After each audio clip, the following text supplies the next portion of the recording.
Let me read to you a passage from the 5th chapter of St. Matthew's Gospel, verses 33 to 37. It's the Gospel for Saturday of the 10th week of Ordinary Time.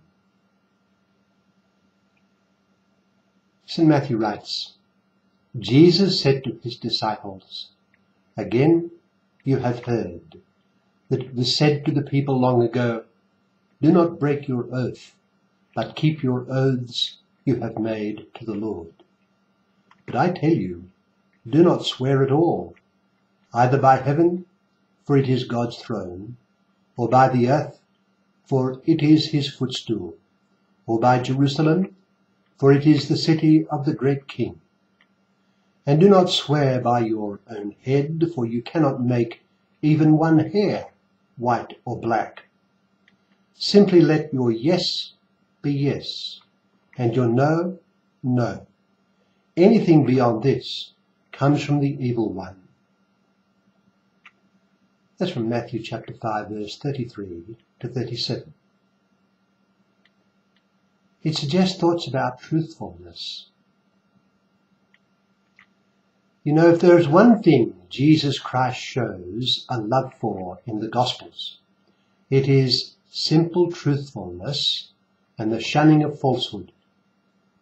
Simply let your yes be yes and your no be no. Anything beyond this comes from the evil one. We see this in his first encounter with one whom he would choose to be of the 12. We read, Jesus saw Nathanael coming to him and said of him, "Behold, an Israelite indeed, in whom there is no guile." John chapter 1, verse 47. We read very little of Nathanael from then on, but one thing we do know of him, because of this high praise of him by Christ, was that he was truthful. He lacked falsehood. He was not deceitful. In him you got what you saw. We notice, incidentally, that this moral quality in Nathanael was present well before his being endowed with the Spirit of God as Christ's gift. So it was what we might call a natural quality in him. This reminds us that though man is fallen, though he is morally wounded and under the power of sin, Romans chapter 3, verse 10, he is not totally so. He is not totally depraved. With the ordinary presence of the Spirit of God active in creation, as in Genesis chapter 1, verse 2, the Spirit of God was moving over the face of the waters, surprising moral qualities may be found in man. In Nathanael, one of these moral qualities was truthfulness. And this was especially important for Jesus Christ, for it manifested genuine virtue. In the prologue of St. John's Gospel, light and darkness are set forth as the parameters of the coming narrative. In the Word, we read, there was life, and that life was the light of men. The light shines in the darkness, and the darkness has not overcome it. John chapter 1, verse 45.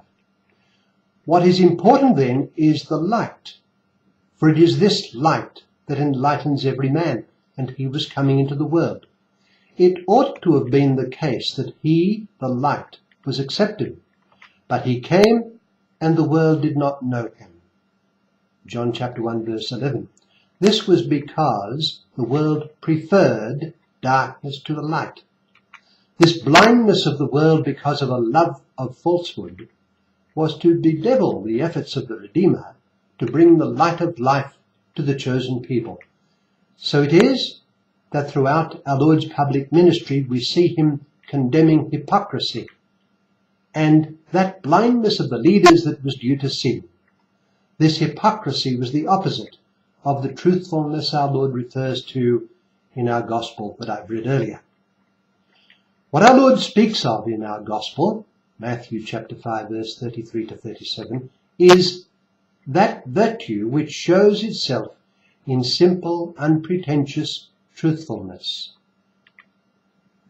This is a facet of virtue, recognized by man as moral excellence. That's what virtue is. The nature of virtue has caused endless discussion, but broadly it means being admirable and excellent precisely as a human being, a difficult attainment, and is the fruit of right moral choices that have become a habit. Even if the average person cannot discuss with precision and depth the nature of virtue, specific virtues, and virtuous choices, he will know, broadly, its objective reality. He has the capacity to recognize a virtuous action and a virtuous person, even though he may make specific mistakes due to his culture, education, and personal disposition. All know that truthfulness is an essential trait of the virtuous person, and that falsehood is a vice. A person who is habitually truthful, unpretentiously so, and without accompanying artifice, such as oaths, etc., is virtuous. All know that virtue is synonymous with being good. It is an admirable trait, even if there is disagreement over what is the virtuous action in specifics. The Christian knows that the everlasting paradigm of the virtuous person is Jesus Christ.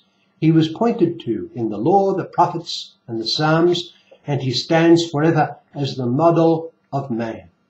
He taught that the first feature of virtue, that which God has commanded, is love. Love for God above all else and with one's whole strength, and love for neighbour as much as for oneself. The Christian also knows that man is born into a fallen condition, one wounded and incapable of reaching the full virtue to which he is called. He is not utterly without virtue by nature, but the natural virtue he has, and in which, with God to sustain him, he can grow to a point, cannot reach its full term. He needs a special share in the life and grace of Jesus Christ, who is his model. This is precisely what is on offer, and it is the church, Christ's body, which offers the blessing. The good news for humanity and for history is that there has been an utterly and incomparably virtuous person, and man can share in his life of virtue. The condition is that one become his disciple and enter into union with him by faith and baptism. He is Jesus Christ, the Redeemer. The all-important thing in life is to be virtuous. Putting it in terms of revealed religion, the goal of each person is to be holy, for God, his Creator, is holy.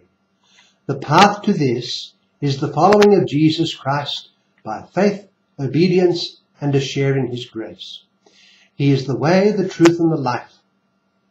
Where then to start? Let us start by making right and attainable choices that are virtuous, in accord with Christ's teaching, calling on his help, and kept up so as to become habitual.